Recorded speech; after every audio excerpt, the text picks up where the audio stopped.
ជំរាបសួរអ្នកទាំងអស់គ្នា That was part of the fun fact story. I've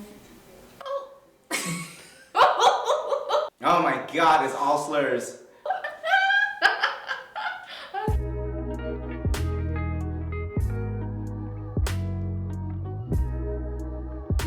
What's your full name and pronouns? My full name is Millionaire Thach Pil, and my pronouns are she, her, and he, him. My name is Thida Wagner. I use she, they pronouns. Janhtria, and I go by he, him. Madelyn Lim, and I use she, her pronouns. Sombathdon, him, he. Shariah Hunt, and I use she, they pronouns. Soniyah Boun, she, her pronouns. What's your ethnicity? Well, I identify as Khmer, but my mother is actually half a Tieng, so she's half white. And then I'm also mixed with a little bit of Native American, but mostly Khmer. I'm Cambodian to non-Khmer speakers, but to people who speak Khmer, I just say I'm Khmer. Cambodian, Filipino. Cambodian, but I also use Khmer interchangeably. But I also say Cambodian American. A Khmer Thai American. Cambodian, Vietnamese. Cambodian American. So I am Khmer, which means that I am from Cambodia, but I was adopted, so I did not grow up Cambodian. Cambodian, Laos, and Cham. Black and Khmer, Cambodian. Occupation/industry you're working in, or industry you're working towards? The startup tech space doing AI software work. I'm a tech bro. I work in IT, and I'm hoping to open up a bakery after that. I currently work as a roofer just to feed my family, but I want to pursue a career in culinary arts. Lab supervisor. I'm currently a kindergarten teacher with Seattle Public Schools, an admissions counselor in multicultural outreach and recruitment at the University of Washington. I'm in the creative wellness industry. On the wellness side, I'm a Reiki master, yoga practitioner, and ancestral healer. I work in mental health as a client service coordinator. My future occupation, I hope to be in a PhD program. I'm a tattoo artist. I own my own shop, and eventually I want to be a theoretical physicist. DJ, volunteer coordinator at Winglook Museum, but I'm also working towards being an illustrator. I'm in the weed industry.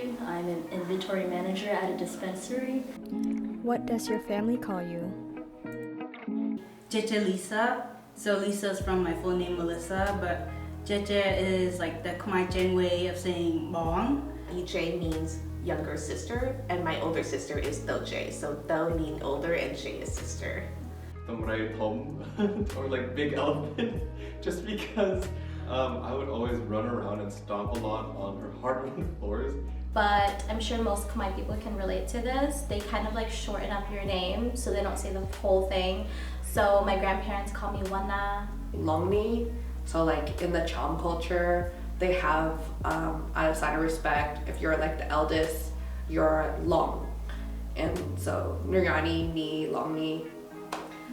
Lisa, but they say before it, so Alyssa. It's Ajit. It's just like a rude form of your own name. Druk, because my zodiac, Chinese zodiac, is a pig. Then I was also just really chubby growing up. What ethnicity or race have you been mistaken as?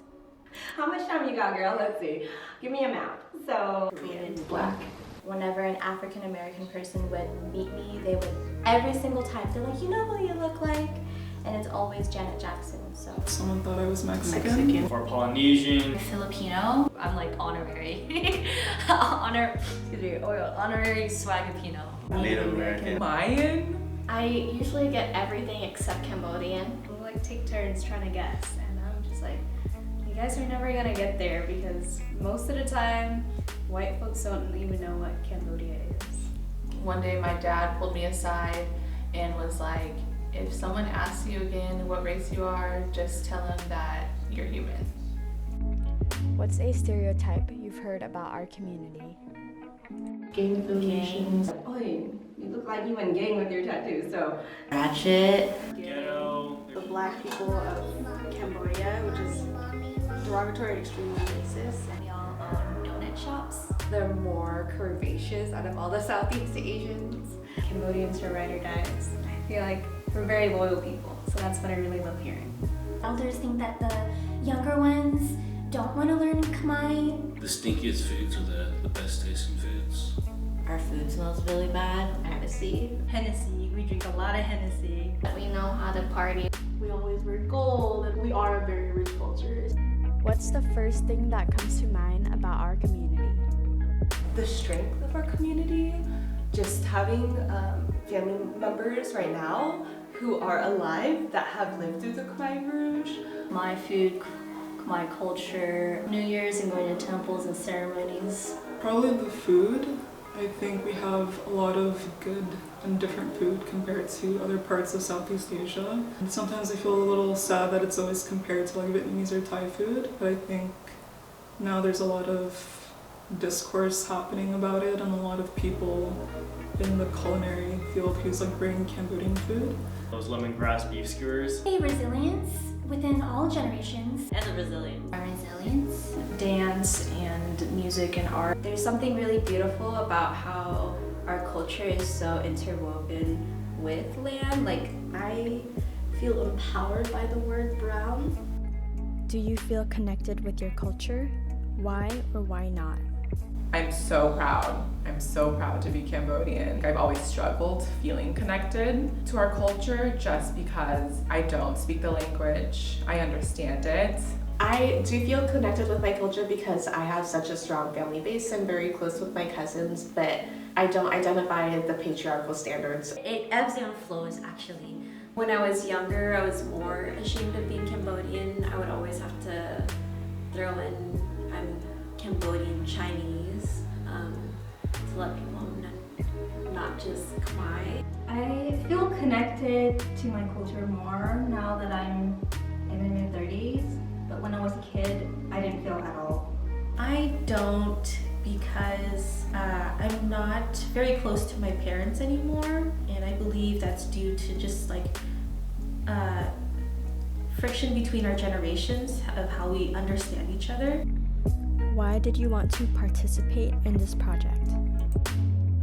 Get back into the community, and I was having a hard time figuring it out myself. And so I was hoping that doing something like this and being a part of something like this, I can force myself to learning how other people are.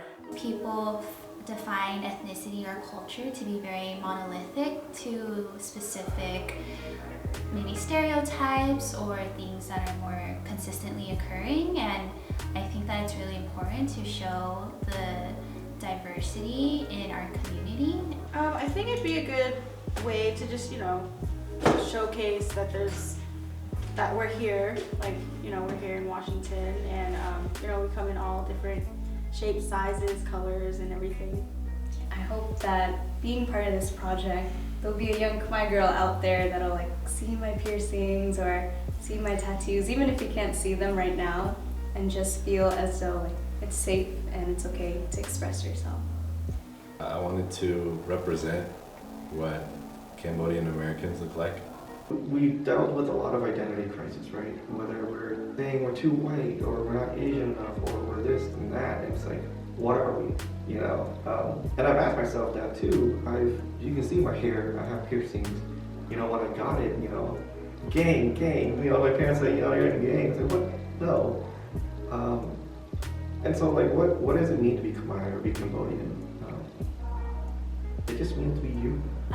Because I feel like regarding like a lot of things Khmer associated, I'm generally really scared to put myself out there because I know that I don't speak the language and I don't know a lot of people who are like me, but I want to take a chance because I don't have any opportunities to.